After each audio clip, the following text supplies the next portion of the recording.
Good evening, Poe people fans, and we are going to discuss the gold bug tonight. And hopefully everybody has read it or reread it. In my case, I ended up, instead of actually physically reading it, my book, I actually listened on my way home from work to a reading by Vincent Price. It's on YouTube. It's free.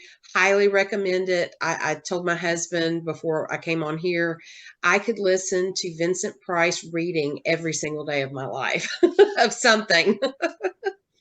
And Will says yes. But Goldbug was published in June 21st, 1843, which Poe was at Fort Moultrie on Sullivan's Island, where the story takes place, in 1827 when he joined the Army and was stationed at Fort Moultrie and he enlisted as Edgar Perry.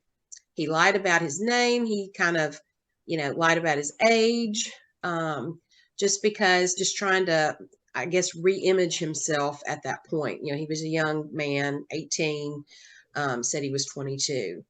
And so it's interesting thinking about how many years after he wrote The Gold Bug as to when he was there. And I've got some pictures that later on I can show y'all if you want to see them. When my husband and I visited Sullivan's Island and Charleston, and it's absolutely beautiful. It's really cool, and the island is filled with Poe stuff. And so, which is really cool. And so my background is the Gold Bug mosaic at the entryway into Poe's Tavern at Sullivan's Island. Jeannie and I were working really hard to try to get someone that worked at Poe's Tavern to come on with us tonight. But they are like slammed in between several spring break seasons, like different ones from different schools. And so they couldn't work it out to come on this evening to talk about the island. And so what was really cool, though, is the general manager I spoke with, we said, we definitely need to collaborate later and do something together, because I think it would be interesting to hear, someone that is maybe native to the area to talk about it. And how many people come in that love Poe and that kind of thing. So, but anyway, all right. What did everybody think of the Gold Bug? Who wants to start? I'll start, but I was just giving everybody the opportunity. It is one of the stories that I read probably really within the last couple years for the first time. I love it. I think it's a fun tale with the whole pirate lore and everything. And then again, visiting the island, it really kind of made a difference to me and kind of gave a connection. One of the things that I like is just, again, Poe's unnamed narrator, who seemed to be the doctor to William Legrand, the main character, looking for the treasure and everything. But I like the way the story was set up, and that he kind of goes, back explaining his whole process of the heat. And and this is something that I don't know if you guys noticed reading it. Poe actually says, and I'm going to actually pull up the exact quote. Give me just 1 second.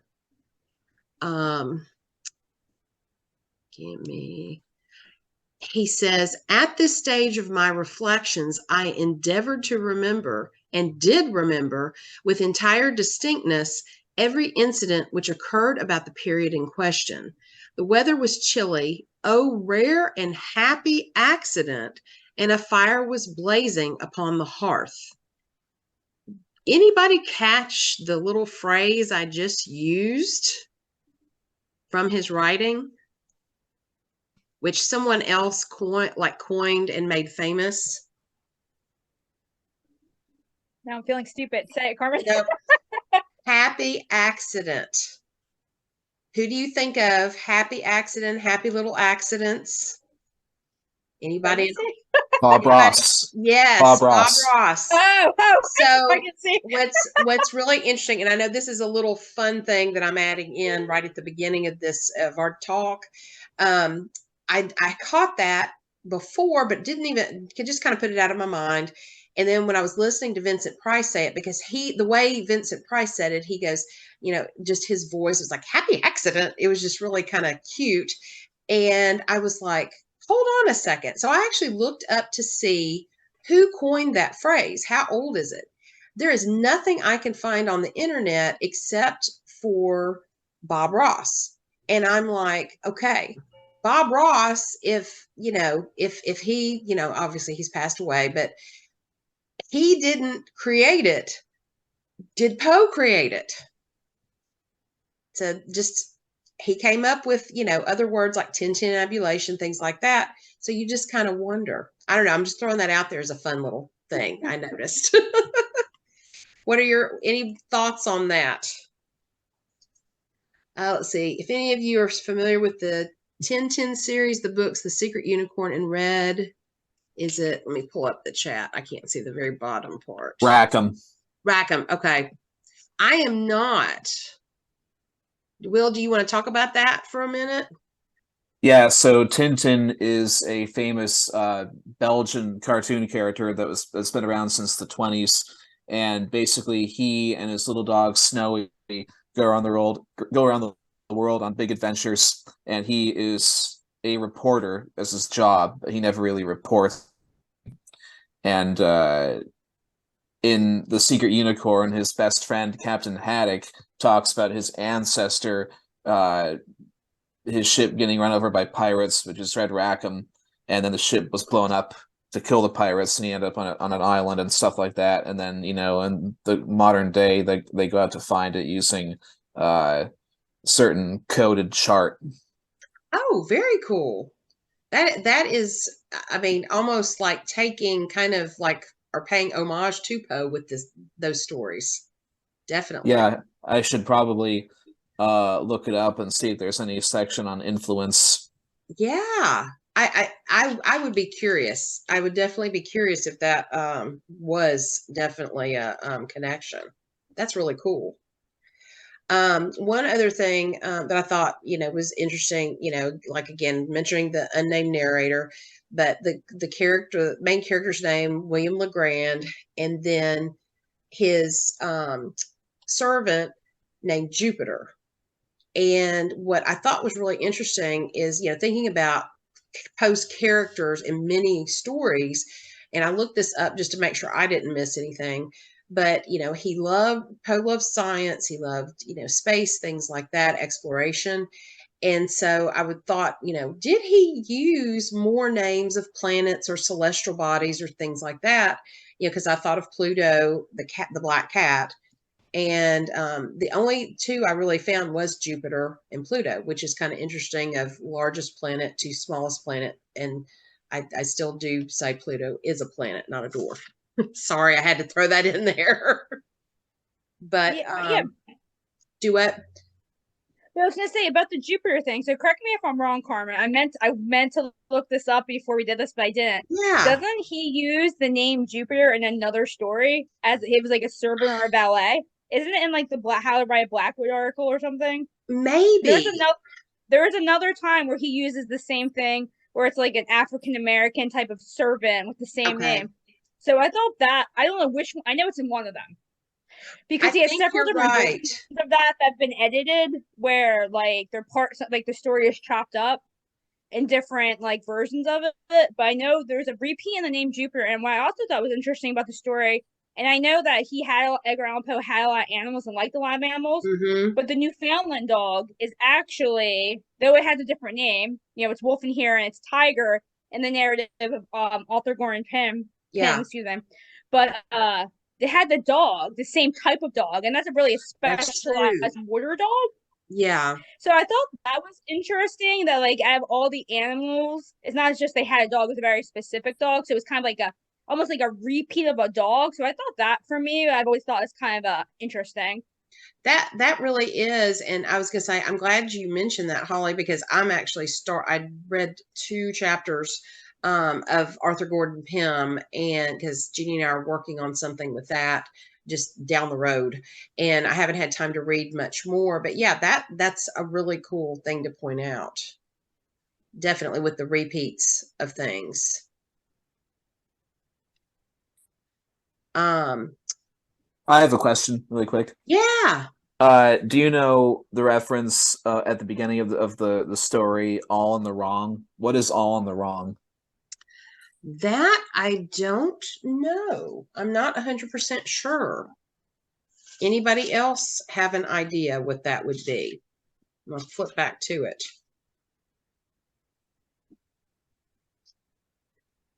Hold on, let me go back.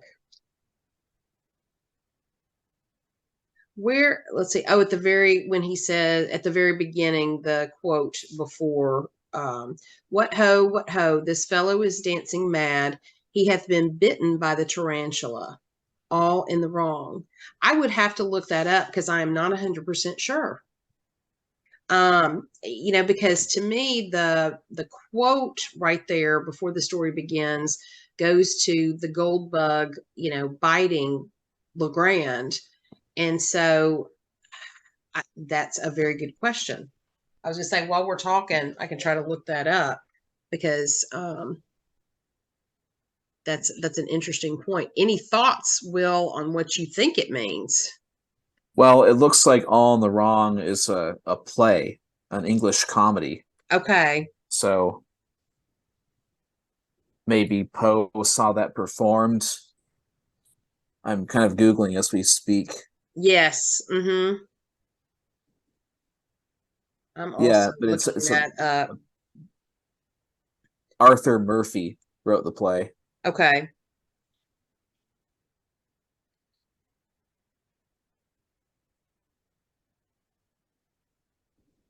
Let's see. I'm looking. Yeah, I don't really see. Nothing is coming up quickly for me about that. But yeah, I bet you it is. Oh, there's what? Remind us what your kitty's name is. This is Elsa. Okay. Hey, Elsa. Cute name. Very cute. Thank you. Yes, and that would make sense with, during that time frame, shows, and with Poe's parents being actors and things like that, he had a um, respect for acting, even though a lot of people during that time did not think very highly of actors. And so I could see him, looking for those things to incorporate into his stories and things like that, and quotes, because he does have he adds quotes and things at the beginning of stories sometimes.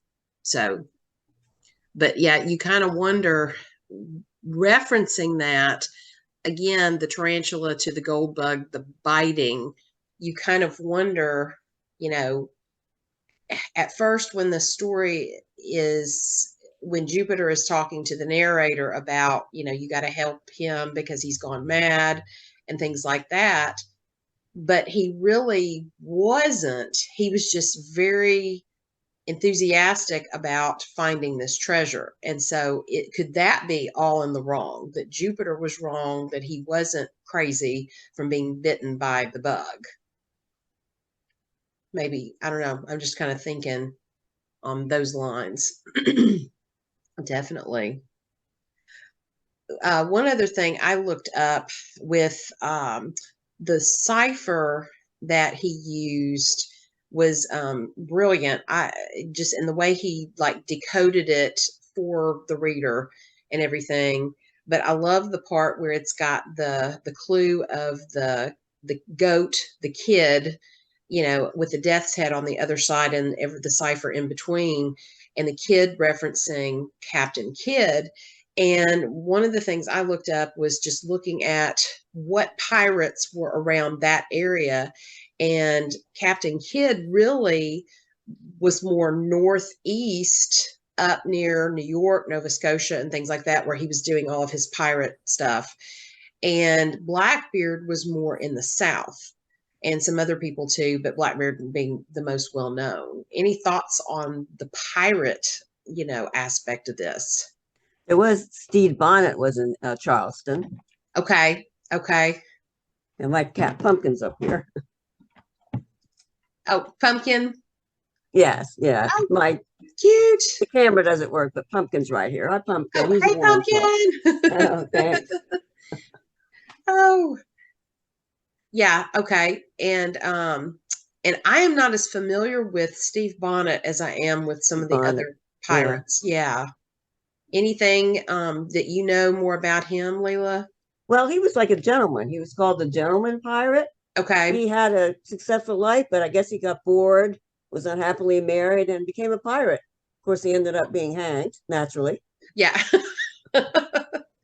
Yeah, that they tended to have that happen. Definitely. That's an interesting story. I'm gonna have to look him up. Yeah. Mhm. Um, yeah, I thought that was interesting that, because, Poe did study like classic literature and things like that and history. And so you wonder why he chose Captain Kidd. Did it work just for the way he wanted the cipher to go, or was there any other reason? Any thoughts on that? Anybody? I mean, I'm from South Jersey. I know. I mean, I'm not sure. I mean, I've heard of Blackbeard. I've actually have heard of the Gentleman Pirate too. But I know like the South Coast, like where we are, like I've heard of Captain Kidd. So I was just when I had seen that in the story, I was like, oh, okay, well, I know of him, but I didn't really give it any more thought. Yeah. And I haven't like I like pirate stuff and everything but I really haven't studied them like, some other things in history. And so that's why I decided to look it up and just see more about Captain Kidd and everything. And so just found that interesting that he really wasn't in that area. But, you know, could it possibly be that he might have been during the time of the 16 and 1700s? One other thing I looked up, the area of Sullivan's Island wasn't really inhabited that much. And so who knows what really happened, if somebody did land and, on the shore or something like that. They may have not even known the people that were, in Charleston and things like that in the area. Um, and I can't remember what year Charleston became a city. I don't remember off the top of my head. But I also thought it was interesting too. At the very end, it's like, yeah, they really talk about the skeletons that were in the pit that they dug up that were buried with the treasure. And, they kind of ponder, was it Captain Kidd's assistants? And he wanted to make sure that nobody took off with the gold and the gems and things like that. And so I thought it was a really interesting ending talking about that. And did Poe kind of leave the story seeming like it was unfinished or open, like he could go back to it? What do y'all think about that?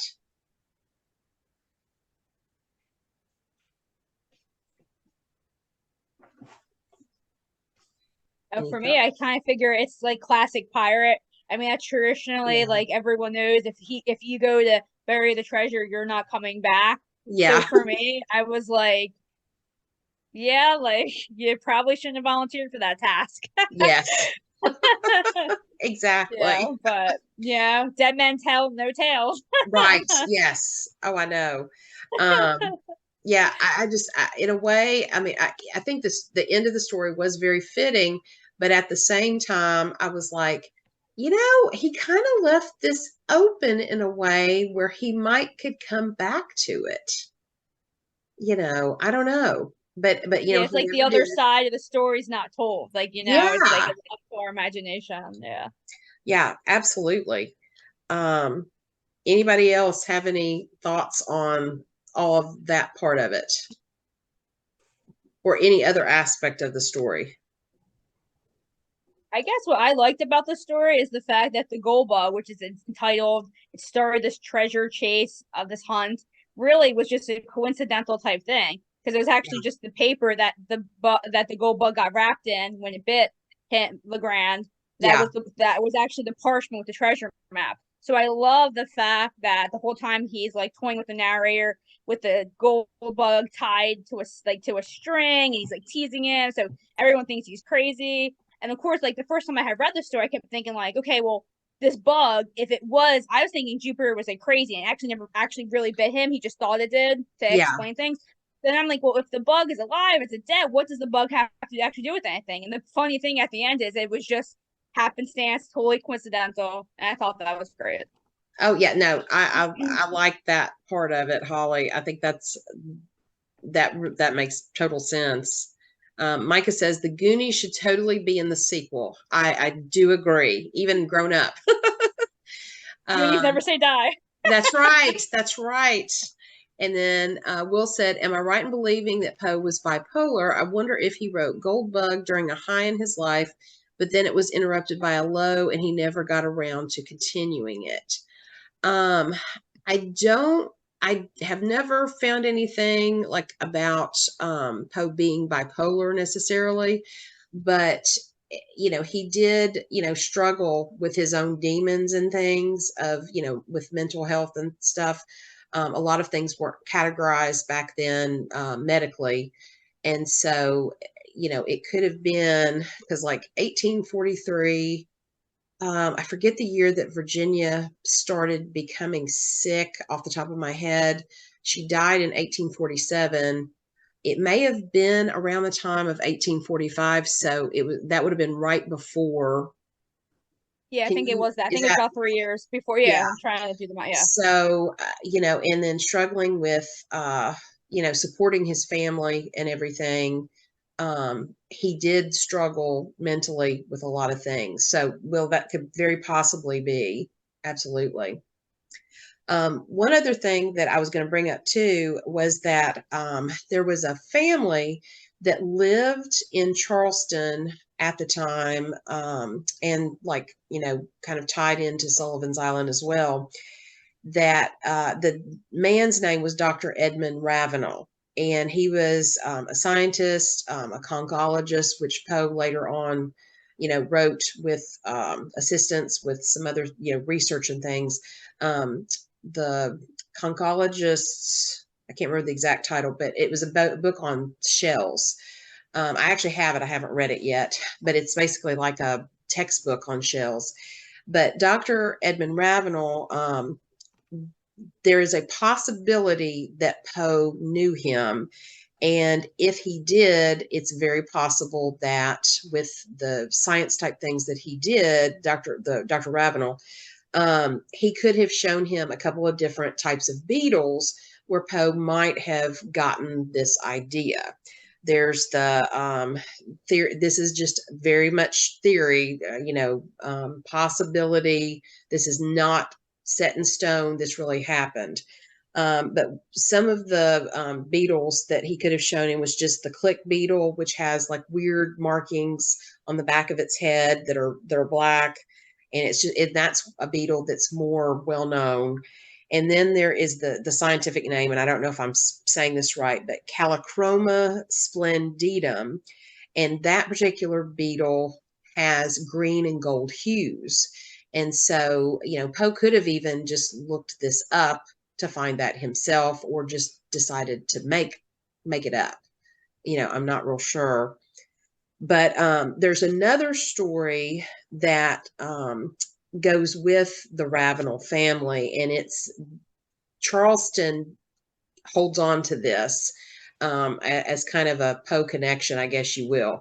Nothing has ever been proven, but Ravenel had a daughter, and they say that Poe got the inspiration for Annabel Lee from his daughter, and that she, because of Poe's status, he decided to just say, nope, you can't see her anymore.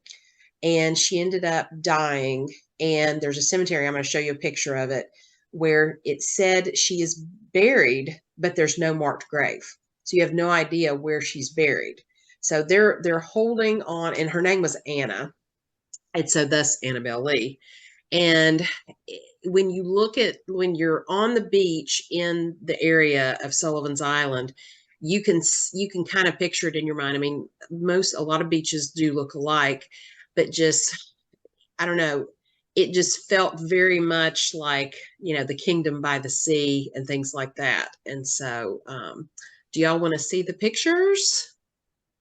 Yeah, sure. Okay. Yeah, I kind of put some of the slides together so y'all could see them. Okay, let me launch this so you can get a better picture. Give me just 1 second.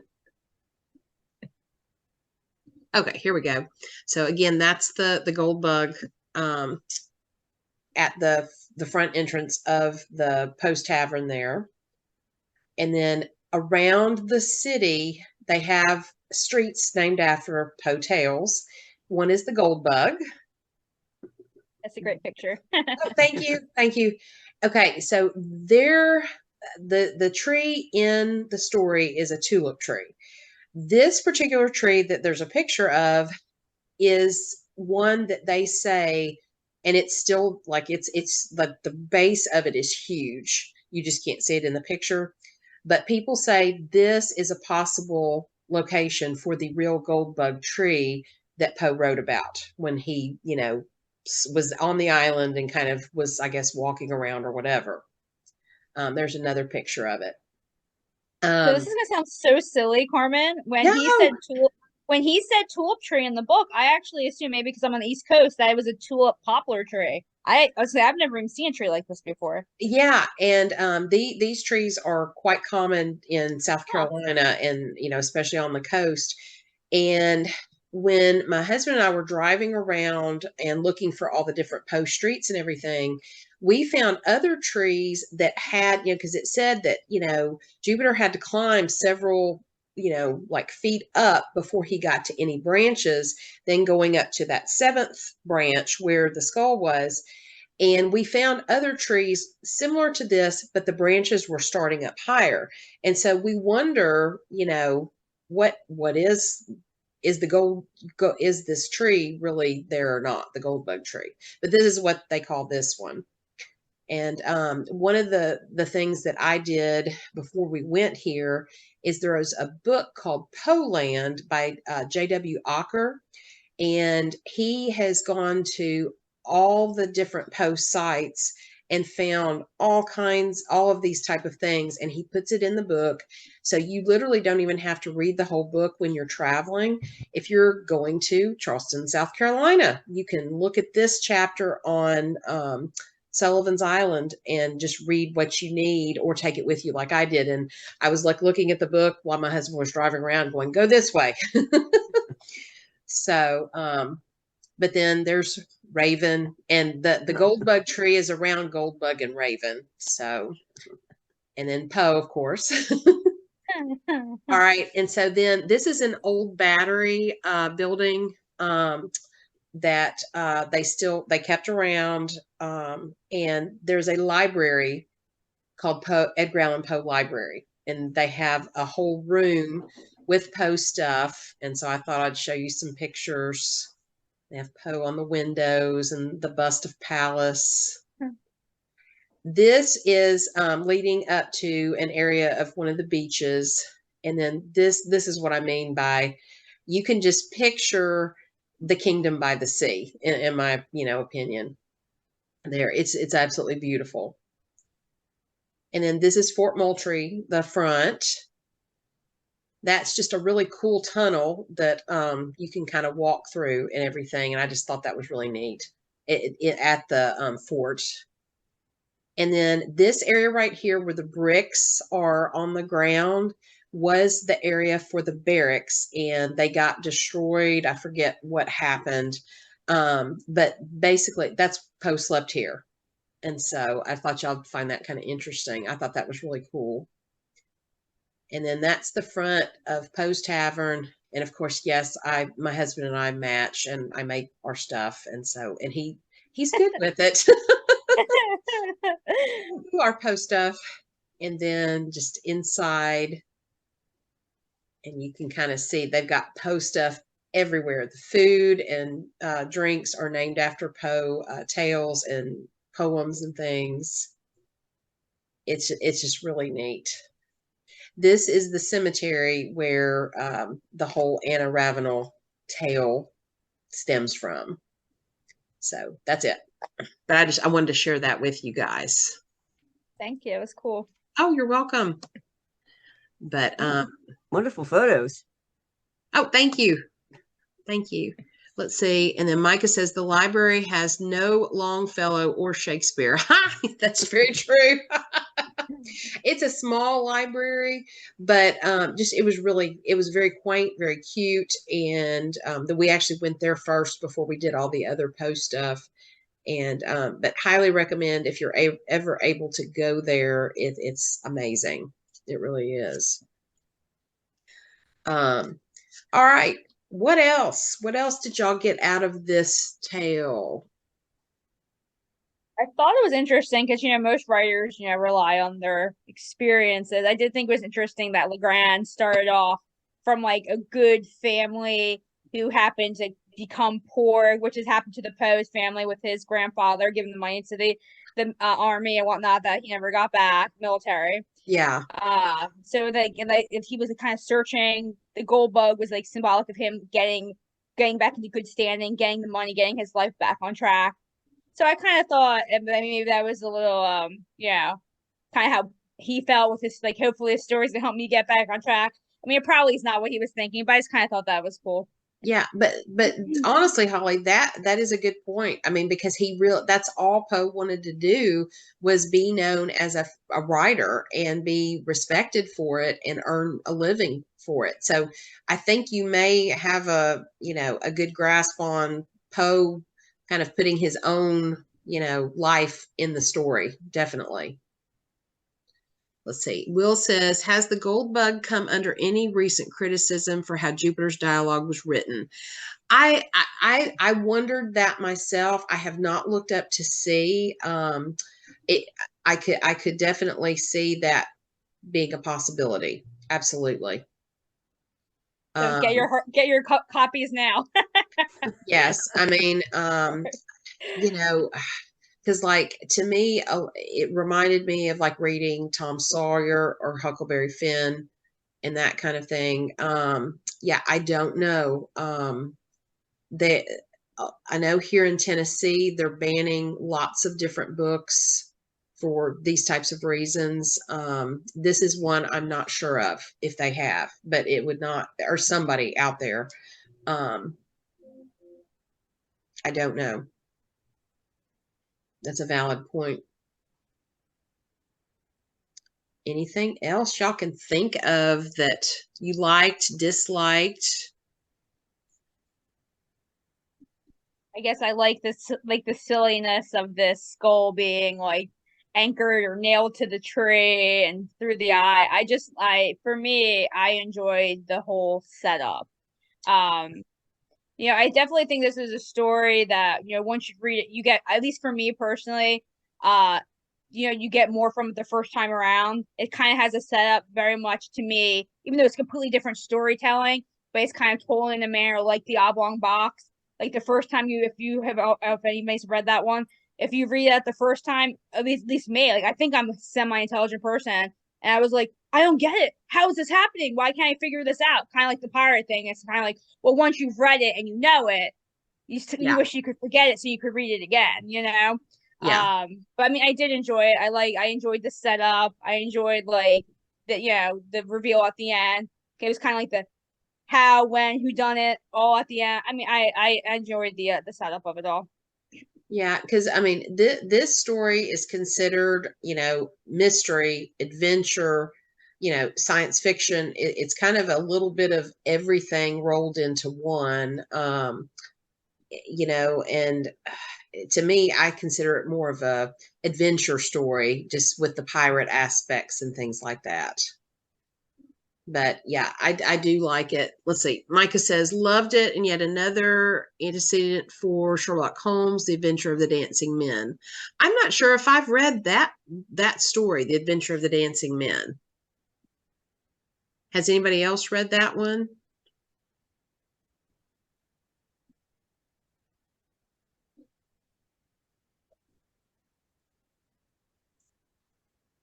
All right. What else? What else? Let's see. Oh, Holmes cracks a cryptogram very similar to the one on the Goldbug. Okay, cool. Okay, very cool.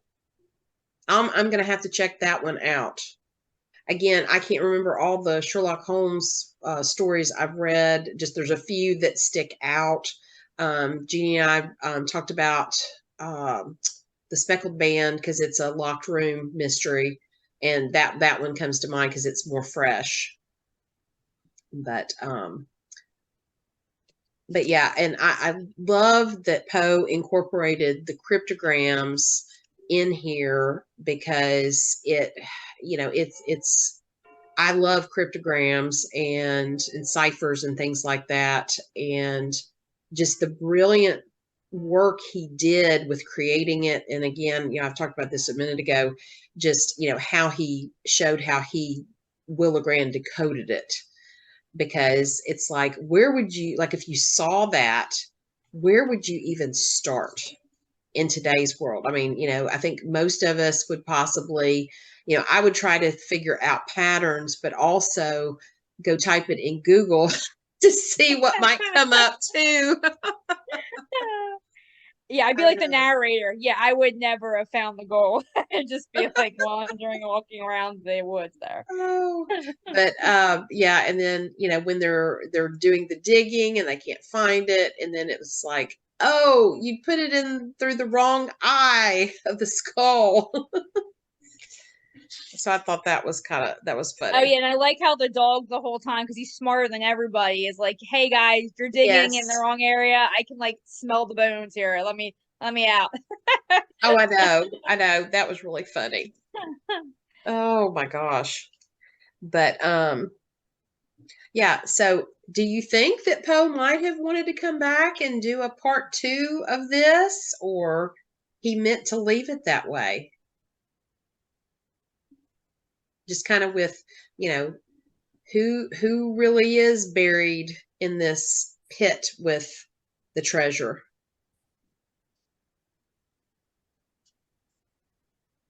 Because then yeah, go ahead. Who may? Oh, I was just gonna say, Yeah. for me, it was like I like I already said. For me, it was a closed case. I mean, Okay. I would like to see. I wish he would have wrote more and more stories, but for me, I enjoyed it. But I wouldn't mind some more like that. Mm-hmm. Absolutely. I also on that note, my brain escapes me for just a second. But let's see. Micah says there's a wonderful cryptogram website where you can practice with a new crypto quote every day. Oh, and thank you for sharing that, Micah. That's awesome. I'm definitely going to have to check that out. And then he says, I would totally see Goldbug 2, The Wrath of Kid. Oh, I love it. And so going into Star Trek nerddom, instead of Khan, it would be Kid. Sorry, I had to do that. Oh, but yeah, I don't know, because I mean, Poe loved these tales of thinking of like the balloon hoax and Hans Fall and things like that, these tales of adventure, and Arthur Gordon Pym. It's like, I'm surprised he didn't write more of this. I mean, part of it was horror paid, and so that's what he had to do to make a living. But it would be so cool to have seen more stories like this. And then, like with those characters, they were dividing up the money. Did they stick to each other to where no one killed the other one for their money? Because a lot of pirate tales, those are types of things that happen. Mutiny. Yes, exactly. So I don't know. It's just really interesting. But I love that, there's a lot of history in this from, the island, and just the, Poe's time there, and the elements that are there. I read one article that it was somebody that was kind of giving an opinion, and they thought that he described the island itself very, what's the word? Not so very nice. Just at the very beginning, when he's describing where everything is. And, but at that time, it wouldn't have looked like it does today. Exactly. All right. Anything else y'all can think of? Did you like thumbs up on this one, or do you like other areas of Poe better? What do This y'all was think? fine. It was good. Yeah. Micah's thumbs up. Will, what about you? I think he's typing. I like it. It's not my favorite, but I do like it. Let's see. I liked other stories better, but this was nice for a change of scene. Yeah, absolutely. Absolutely. Yeah, and I because love pirates. You know what I mean? I'm one of those, yeah. I just imagine Johnny Depp. Sorry, guys. Oh, I I'm love pirates. surprised they haven't had Johnny Depp play Poe. I mean, they could probably make He would be a great Edgar Allan Poe, I think, for sure. yeah. And there's Because the Stallone wanted to play him. You know about that, right? yes, How I do. Stallone And really still wants to play him. what's very ironic about that, when Jeff and I went to, it was called what was it called? Not Poe Speakeasy, but it was it was this Poe at this old home, this antebellum home here in town. This theater group did some reenactments of they kind of reimagined some of Poe's tales like as one story, and they acted it out. And the only problem I had with it was the sound quality wasn't good that night, and it was very hot. It was in the middle of the summer, but anyway, it was a neat experience. But we met a couple that used to work.